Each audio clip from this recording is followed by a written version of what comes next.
ओम श्री परमात्मने नमः।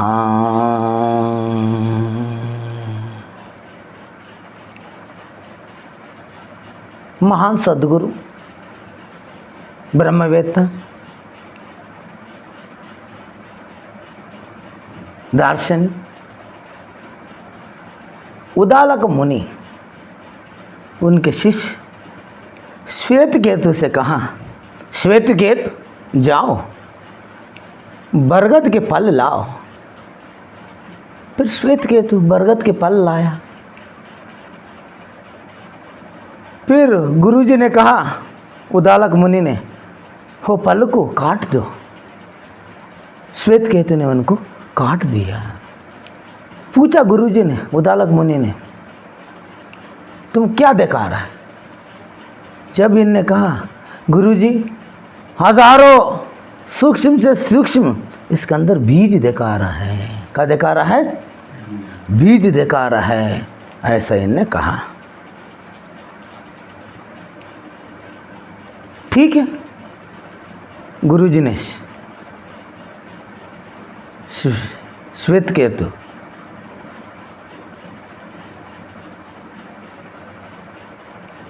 एक बीजा ले, हजार बीज में से एक बीजा ले। उदालक मुनि गुरुजी ने कह रहा है, गुरुजी कह रहा है, श्वेतकेतु उसके अंदर से एक बीजा चुन लो, उसको तुम काट दो। ऐसी कहा।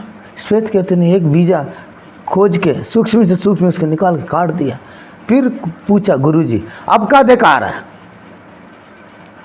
जब श्वेतकेतु कहा, गुरुजी उसमें तो कुछ नहीं दिखा रहा है, उसमें तो कुछ नहीं दिखा रहा। जब उदालक मुनि ऋषि ने, गुरु ने कहा, जो तुमको ना दिखा रहे, नज़र में नहीं आ रहे हैं, वही सत्य है, वही सत्य है। जो ना दिखाने वाले वो सारा संसार में भरगत ही भरगत उत्पन्न करवा देता है, वही ईश्वर है, वही सत्य है। इनने शिष्य को ऐसे ज्ञानोदय, ऐसे सत्य की परिचय कराया। जब श्वेतकेतु ने नतमस्तक रख के गुरुजी को दंडवत प्रणाम किया, और सद्गुरु ऐसे होता है, उदालक ऋषि ऐसी, महान शिष्य कुतूहलकारी नहीं, जिज्ञासु नहीं, मुमुक्षु श्वेतकेतु ऐसे होता है। जैसे इन्हें परिपूर्ण से गुरुजी की बात स्वीकार कर लिया, जब उनने उनके बोध प्राप्त हो गए, उनने सत्य को जाना, उनने सत्य को जाना। ऐसे एक घटना रामकृष्ण परमहंस के बारे में है। एक बार क्या हुआ, रामकृष्ण परमहंस, सारा संसार का आदमी मेरे को परमहंस कह रहा है, लेकिन मैं अभी द्वैत में ही है, अद्वैत मेरे साथ घटा नहीं है। द्वैत माने दो, अद्वैत माने एक।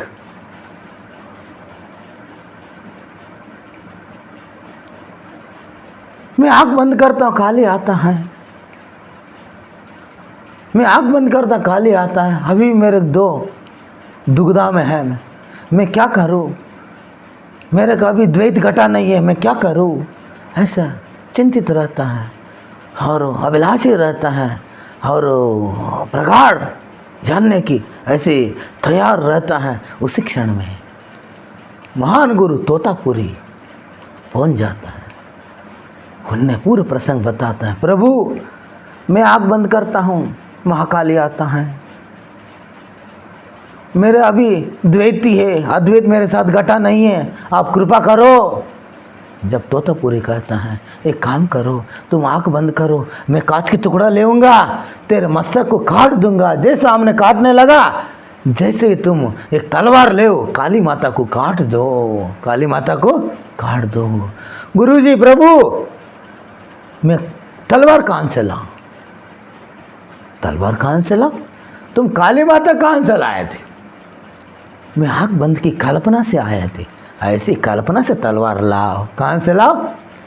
कल्पना से तलवार लाओ, काट दो। जैसे इनने कहा ऐसे ही, जैसे काली माता आया, रामकृष्ण परमहंस जैसे ही तलवार उठाया, वो तुरंत काली माता काट देता है। जैसे इधर तोतापुरी महाराज कांची से उनके मस्तक तुरंत चीर देता है।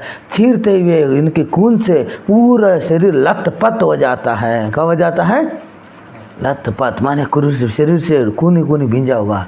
बताता है रामकृष्ण परमहंस 1 दिन 2 दिन 3 दिन तक स्थिति प्रज्ञ वो से नहीं रहते हैं। नहीं क्या नहीं रहते, वो से नहीं रहे, ऐसे ही बताता है। जब बताने के बाद जब वो प्रज्ञा आया, जब वो स्मृति आया, जब बताता है हाँ अब मेरे साथ घटा, अब मैं द्वैत है और द्वैत है और अद्वैत अब मेरे साथ घटा, ना द्वैत रहा ना अद्वैत रहा, दोनों से परा मैं हो गया हूँ, दोनों से परा हो गया हूँ। अब मैं इतने दिन से रहा द्वैत है, मेरे साथ अद्वैत नहीं घटा। नहीं जैसे ये घटना मैं बार बार बताते रहता हूँ, जो भी घटना है आश्चर्यजनक घटना है। कौन सी घटना है? आश्चर्यजनक। तुम सोचता है बुद्धि लगाता है, कोई भी आए हम कुछ करना ना पड़े, कोई गुरु आए मेरे को ज्ञान दे दे, कोई गुरु आए मेरे को ज्ञानोदय करा दे, कोई गुरु आए मेरे प्रकाश करा दे। ऐसा तुम बोधक गुरु खोजने में लगा है। कौन सा गुरु हमें? बोधक गुरु। रामकृष्ण परमहंस सदगुरु को नहीं खोजा, सदगुरु ही शिष्य के पास पहुंच गए। कौन पहुंच गए? सदगुरु है शिष्य की तलाश करता है। तुम सोच रहे हैं कोई गुरु होगी, ऐसा गुरु में बनाओ, ऐसा गुरु बनाओ, कोई मठाधीश हो, 100-150 एकड़ ज़मीन हो, उससे ये शरीर छूट जाए, मैं महंत बन जाए, ऐसे ऐसे तुम कामना से बनता है। तुम्हारे शिष्य बनना नहीं हुआ। हाँ तुम्हारे शिष्य बनना नहीं हुआ, तुम शिष्य बन रहे, ये एक वासना है। ये मठ की तुम केवल अन्वेषण, मठ के लिए तुम रखवारी बनना चाह रहा है, शिष्य नहीं बनना चाह रहे, तुम मठों की रखवारी बनना चाह रहा है। इसीलिए तुमने जो भी पाया, कोई महंत बनना चाह रहा है, कोई कोठारी बनना चाह रहा है, कोई कोठारी, कोई महंत, कोई पुजारी, तुमने जो याचन किया वही बना है। इससे तुम्हारे शिष्यत्व इसमें कोई नहीं है। शिष्य माने ऐसी हो रामकृष्ण परमहंस हो, गुरु माने ऐसी हो तोतापुरी ऐसी हो, तोतापुरी ऐसी हो। ये एक मधुर घटना है जो साधक के लिए, जो साधन कर रहा है, जो अनुसरण कर रहा है, जो उसी में कर रहा है, विवाहित हो अविवाहित हो, साधु हो असाधु हो, और विरक्त हो गृहस्थ हो, इसमें कोई लेना देना नहीं। कोई भी साधन कर सकता है, कोई भी ईश्वर इसको प्राप्त कर सकता है। तुम्हारे लगाव ऐसे होने चाहिए, प्रगाढ़ लगाव, प्रगाढ़ होने चाहिए, प्रगाढ़ लगा होना चाहिए। फिर ऐसे घटना रामकृष्ण परमहंस घटना के बाद राजा जनक की आता है, महान शिष्य राजा जनक, महान गुरु अष्टवक्र जी सदगुरु, ऐसे इनकी कहानी आता है। बताता है जब अष्टवक्र जी ये कथा हो घटना हो, कथा हो घटना हो,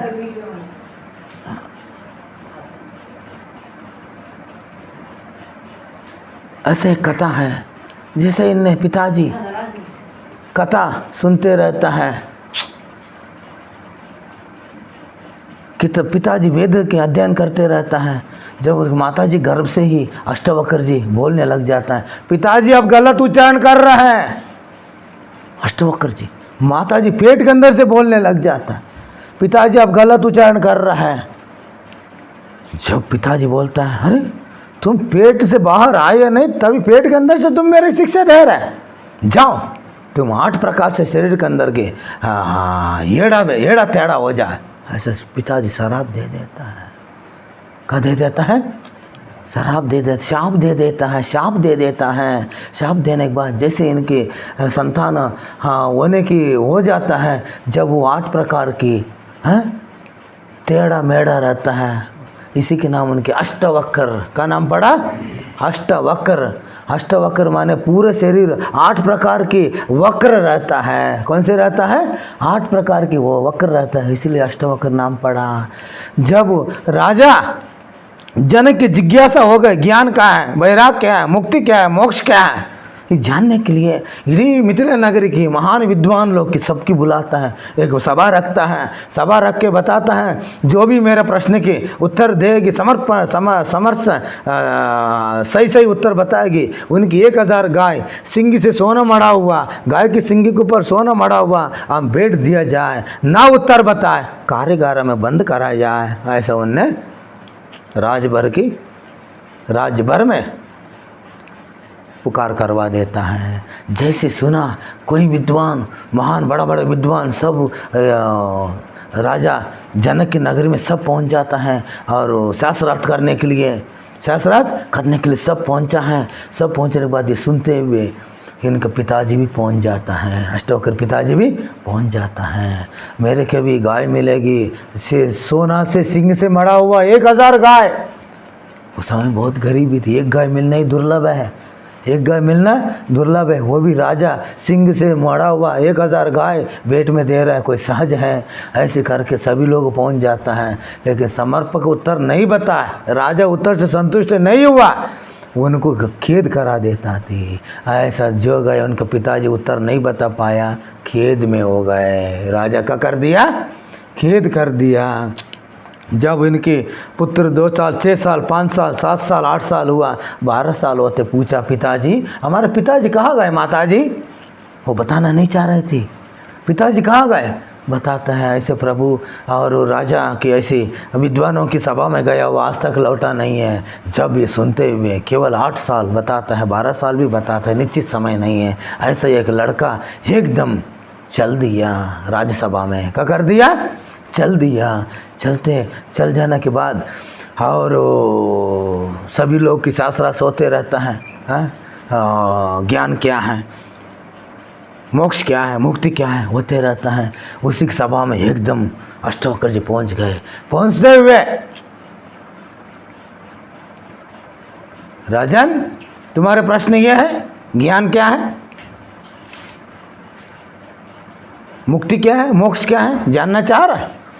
ऐसे कहता है। इतनी सभा में बैठे रहता है विद्वान पंडित ज्ञानी पुरुष, सभी उनको अष्ट वक्र रूप से चल रहता है, उनको देख के सभी लोग हंस लेता है। क्या करता है? हंसता है। हंसने के बाद हंस के सभी लोग चुप हो जाता है। जब ये बोलता है तुम सब चर्मकार हो, क्या कहता है? तुम सब चर्मकार हो। जब सभी लोग चुप हो जाता है, अष्टवक्र हंसने लग जाता है, सभी लोग गुस्सा हो जाते हैं। जब हम पंडित होते तो मेरे चर्मकार कर रहा है, चर्मकार अभी कैसे उच्चारण कर रहा है ऐसी राज्यसभा में। जब राजा जनक पूछते हैं बालक तुमने ऐसे इनसे चर्मकार क्यों कहा? प्रभु राजन ये जो भी है मेरे देख रहा है, मेरे शरीर को ये पहचाना है। किसको पहचाना है? शरीर को पहचाना है, वे अंदर ज्ञान को नहीं जाना, इसलिए हमने इन सबको चर्मकार कह दिया। हाँ, इनकी ये शरीर दृष्टि है और आत्म दृष्टि नहीं है। हाँ, इसलिए हम कहना पड़ा। राजन तुम्हारा प्रश्न क्या है? ज्ञान क्या है, मोक्ष क्या है, मुक्ति क्या है, जानना चाह रहा है? राजन तुम ही जानना चाह रहे तो, मुक्ति चाह रहे तो, मोक्ष चाह रहे तो विषय को विष समझ के तुम त्याग दो, विषय को विष समझ तुम त्याग दो, तत्काल मुक्त हो जाएगी, तत्काल मुक्त हो जाएगी। ऐसा इन्हें गदगद होते हुए 12 साल के लड़का ऐसे कहा, एकदम राजा की संतुष्टि उत्तर मिल गए। जिस चीज़ को तलाश रही थी, जिस चीज़ को खोज रही थी, राजा कोई जिज्ञासु नहीं है, मुमुक्षु है। कौन है? मुमुक्षु है। राजा होते मैं भी ऐसे बनना चाह रहा हूँ, ऐसे मुमुक्षु है। जब इनने कहा और उन्हीं के सारे में प्रणाम करने जाना चाह रहे थे, जब वो प्रजा के सामने नहीं हिम्मत नहीं पड़ा, जैसे प्रजा समाप्त हुआ, माने राज्यसभा समाप्त हुआ, फिर उनको तुरंत सिंहासन में बैठा के उनके चरण धोला।